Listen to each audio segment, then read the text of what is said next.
7 de la mañana con 51 minutos. Vamos a recibir a continuación a Iván Aramillo, periodista de investigación de Mexicanos contra la Corrupción y la Impunidad. Hablamos de este tema porque hoy es el Día Mundial de la Diabetes y nos parece sumamente oportuno esta situación que se está presentando en el Instituto Mexicano del Seguro Social, que están comprando a sobreprecio un medicamento que es esencial en el tratamiento de la diabetes mellitus. La voz de los protagonistas. Contacto telefónico. Iván, muchas gracias por estar una vez más con nosotros aquí en Contextos. Te recibimos desde la comarca lagunera, te saludamos con muchísimo gusto y atentos a esta situación que se ha presentado en el Seguro Social, donde pues han adquirido la famosa metformina un 1000% más de su valor original. Gracias por acompañarnos, Marcela Pámanes. En un momento más, Manuel Cerrato se suma a la conversación. Marcela, buenos días. Fue un placer, como siempre, estar aquí con ustedes. Gracias. Iván, ¿cómo se descubre esto? ¿Van detrás de la información en las investigaciones que se hacen? ¿O es en general una situación que se viene presentando no de ahora, sino de tiempo atrás, por ejemplo, con los servicios subrogados o con las compras de medicamentos, que lo tendríamos que enlazar de una manera directa con este proyecto fallido, porque hay que decir que fue un proyecto fallido de esta mega farmacia que se inauguró, donde siempre iba a haber medicamentos, donde nunca iban a faltar y donde entonces, por lo menos en este sentido, los asegurados estarían tranquilos? ¿Cómo fue?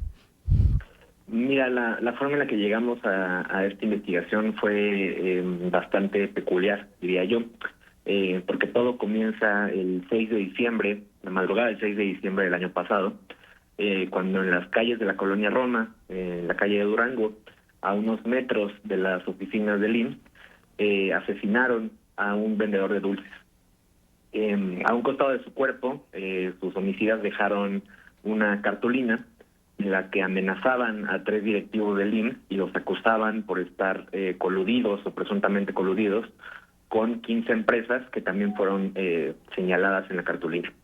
El hecho hace un año pasó medianamente desapercibido y nosotros obtuvimos una copia del informe de la Secretaría de Seguridad Ciudadana de la capital, en donde venía una transcripción íntegra de lo que decía la cartulina, y nos pusimos a investigar a cada una de las 15 empresas que venían ahí mencionadas. Fue así como nos dimos cuenta que la mayoría de ellas compartían algo en común, que es que todas se han visto beneficiadas por un esquema de compras emergentes que realizan las delegaciones estatales del IMSS, y estas compras en muchas de estas empresas habían sido para el medicamento sitagliptina metformina, que contiene dos componentes o dos fármacos, la sitagliptina por un lado y la metformina por el otro, y que es usado, como tú bien dices, para tratar a pacientes con diabetes mellitus tipo 2. Uh-huh. El reportaje se centra en 2 empresas de estas 15, porque son un universo muy grande, ¿no?, para darle la información de las 15 en un reportaje. Empezamos con 2 empresas, una de ellas Poyago, que vendió el medicamento hasta 1000% más caro, ¿no? El IMSS, como vale la pena resaltar, ya había comprado la sitagliptina metformina en las compras consolidadas a inicios de 2023, y en esa compra el IMSS adquirió el medicamento a 210 pesos por envase.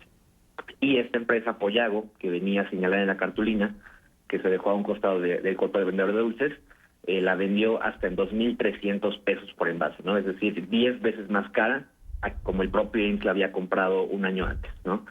Y pues bueno, de ahí empezó a surgir todo lo demás. Uh-huh, claro, por supuesto, pero digo, esta denuncia suena particular, ¿no? Suena distinta. Alguien estaba incómodo, se sintió fuera del negocio o traicionado por el negocio, o ni siquiera vale la pena especular por qué el mensaje en esta cartulina y por qué el asesinato de esta persona que vendía dulces. Sí, así es. Mira, si me preguntaras por qué esta persona, realmente no sabríamos bien por qué. Lo que sabemos es que el asesinato se dio a unos cuantos metros de las oficinas del IMSS, es decir, sus homicidas y la persona, el autor intelectual de este asesinato, claramente querían que los funcionarios vieran, ¿no?, la cartulina, se dieran cuenta del homicidio. Sin embargo, no sabemos por qué a este vendedor de dulces. Quizás fue de una persona que eligieron al azar, no solamente Qué terrible, ¿no? por tener su puesto cerca de las oficinas del IMSS. Sin embargo, pues la Fiscalía Capitalina no dio mucha información porque se trata de una investigación en curso. Pero bueno, regresando un poquito a esta empresa Poyago, la que vendió el medicamento al 1000% de sobreprecio, encontramos que ha tenido como accionista, por ejemplo, a Juan Carlos de la Cruz Murillo, y este personaje es clave porque Juan Carlos de la Cruz Murillo ha sido desde hace más de 6 años el contador del empresario tabasqueño Jorge Amílcar Orellana Aparicio, que es íntimo amigo de los hijos del expresidente López Obrador, ¿no? Y bueno, esta empresa se dedicaba a la venta de equipo de ferretería, nunca había tenido contratos con ningún gobierno, ni municipal, ni estatal, ni federal, y 5 meses antes de ser contratada por el IMSS, modifica o amplía su objeto social para abarcar la venta de medicamentos, y es cuando el contador de Amílcar Orellana se convierte en accionista de la compañía. Ajá. A ver, ¿cómo funcionan las compras del Instituto Mexicano del Seguro Social? ¿Es un poco como la obra pública, donde después de cierto monto hay que licitar? ¿O cómo es que se hace, sobre todo si se le adjudica un tema de compra de emergencia? Claro, mira, hay dos esquemas de compras. El primero de ellos, que es el más utilizado, es la compra consolidada. Estas compras consolidadas que encabezaba el INSABI cuando todavía existía, en la que buscaban adquirir un medicamento a un precio bajo para distintas dependencias del sector salud, llámese ISSSTE, llámese IMSS, los hospitales de Pemex, etcétera, ¿no? Y está el otro esquema, que es el que están utilizando aquí, que son las compras emergentes, en donde pues el IMSS alega desabastos, ¿no? Es decir, el IMSS dice que las empresas a las que le compró en la compra consolidada incumplieron, y derivado de esta emergencia, de este desabasto, realiza compras emergentes, que son básicamente adjudicaciones directas que realizan a discreción, ¿no? Así que opacamente y a discreción, las delegaciones del IMSS en los estados, como puede ser Michoacán, Tlaxcala, Tabasco, Veracruz, etcétera, ¿no?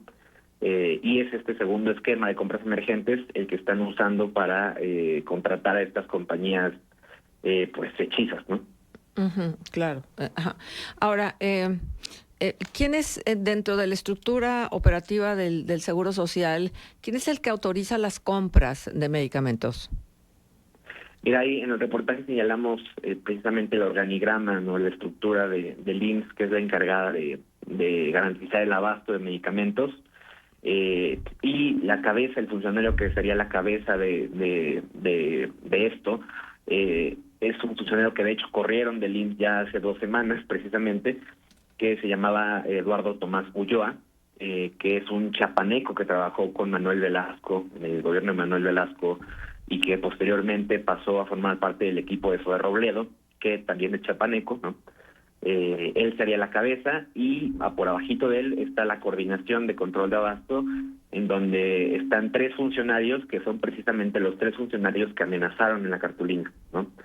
Entonces, pues sí, la gente que cometió el homicidio sabía perfectamente las funciones que tenían los funcionarios que amenazaron ahí.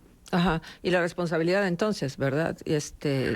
Porque Sí. se podrían señalar ya directamente quiénes fueron los que permitieron esta compra, e hicieron todo este entramado de compras emergentes para poder comprar ese precio del medicamento.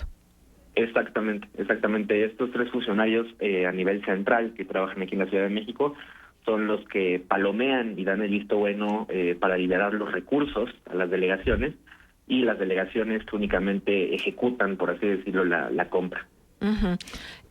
¿Les compran medicamento genérico, medicamento, cuál es el tipo de medicamento que se adquiere? ¿Es de última generación? ¿Qué características debería de tener?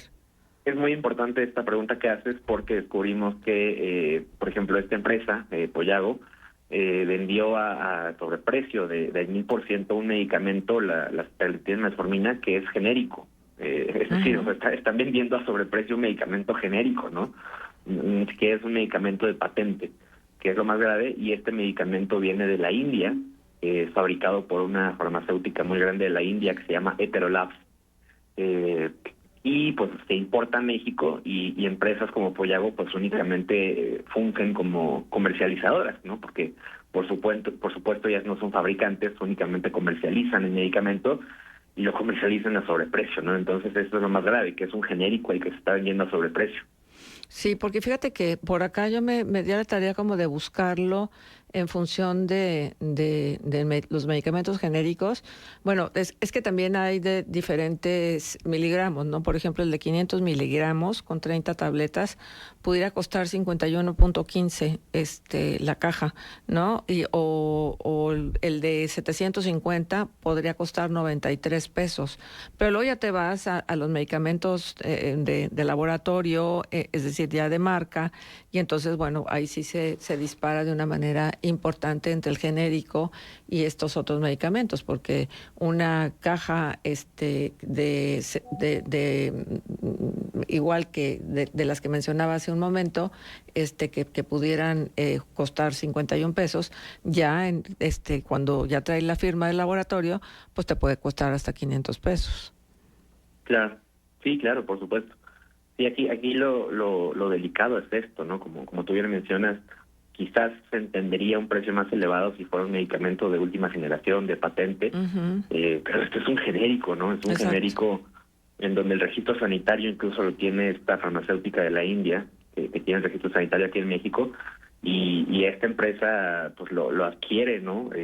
Quizás a esto ya no lo pudimos comprobar, pero quizás a un precio menor y después se lo revende al IMSS a un precio mucho, mucho mayor, ¿no? Ujú, así es. Y entonces, ¿cómo es que obtienen ustedes la información? Mira, quiero llegar al tema si tuvieron que utilizar los mecanismos de transparencia para poder obtener cierta parte de la argumentación que sostiene la investigación, o si siguieron otras rutas. Sí, por supuesto, igual es una pregunta muy, muy valiosa. Nosotros utilizamos sobre todo para llegar a la información dos herramientas, Compranet, que para quien no sepa es la base de datos que el gobierno federal sube a la página de Hacienda, que es en donde viene la información de todos los contratos que realiza el gobierno federal. Ahí nos dimos cuenta de las contrataciones que había hecho el IMSS para adquirir este medicamento. Sin embargo, en Compranet únicamente vienen, pues por ejemplo, las actas de fallo de la licitación, el acta de adjudicación directa, pero no viene el contrato como tal. El contrato lo tuvimos que pedir por transparencia al IMSS, ¿no? Usando la Plataforma Nacional de Transparencia, apoyándonos en el INAI, este INAI que va a desaparecer, ¿no? Y que va a ser un golpe durísimo para la transparencia y para nuestro trabajo periodístico. Y fue gracias a la Plataforma de Transparencia que pudimos obtener los contratos que el IMSS adjudicó a estas empresas, ¿no? Ujú. Entonces, ahora con la desaparición del INAI, pues va a ser complicadísimo, porque imaginemos que yo se lo pido directamente al IMSS, ¿no? Ahora el gobierno va a ser juez y parte en la entrega de la información, el IMSS me niega la información, ¿no? Y ahora yo, pues ya no sabemos cuál va a ser el mecanismo para impugnar una respuesta, ¿no? O sea, ¿con quién me voy a inconformar porque una dependencia, llámese IMSS, llámese Pemex o llámese Sedena, no me otorgue la información? Quizás ahora nos tengamos que amparar, ir a un juicio, ¿no? Tardarnos meses, quizás años para esto. Entonces, pues sí va a ser un asunto delicadísimo para, no solamente para la labor periodística, ¿no? Sino para muchos ciudadanos que a través de la transparencia han obtenido, por ejemplo, sus registros médicos, ¿no? Asuntos de suspensiones. Va a ser un asunto muy, muy grave. Claro.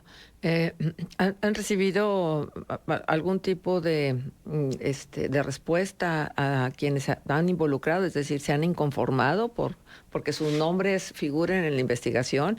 ¿O ven pasar las cosas como si realmente no hubiera consecuencias? Mira, nosotros le mandamos un cuestionario de 5 o 6 preguntas al IMSS, ¿no? Preguntas muy concretas, muy directas. Y el IMSS hasta la fecha, ¿no? Hasta este momento en el que yo hablo contigo, no había emitido una respuesta o una postura, ¿no? Es decir, lo dejaron pasar completamente. Quizás ayudó un poco, ¿no? Para ellos, nos perjudicó a nosotros que el reportaje salió el día que se estaba debatiendo la reelección de Rosario Piedra en la CNDH, ¿no? Ya. Eh, Ujú. Siento ese tema abarcó mucho la agenda. y quizás por ahí aprovecharon para no responder. Pero es que no se puede desplazar, o sea, no podemos permitir que se desplace un tema por otro, o sea, los dos temas son importantes. Exacto, exacto. En función de lo que se trata, pero es que esto, la verdad es que me pongo a pensar, y la diabetes es uno de los padecimientos que más afecta a todo el mundo, ¿no? 537 millones de diabéticos en el mundo. Se calcula que 62 millones de personas en América padecen diabetes mellitus tipo 2. Estamos hablando entonces que en México 14.6 millones de personas están afectados por diabetes.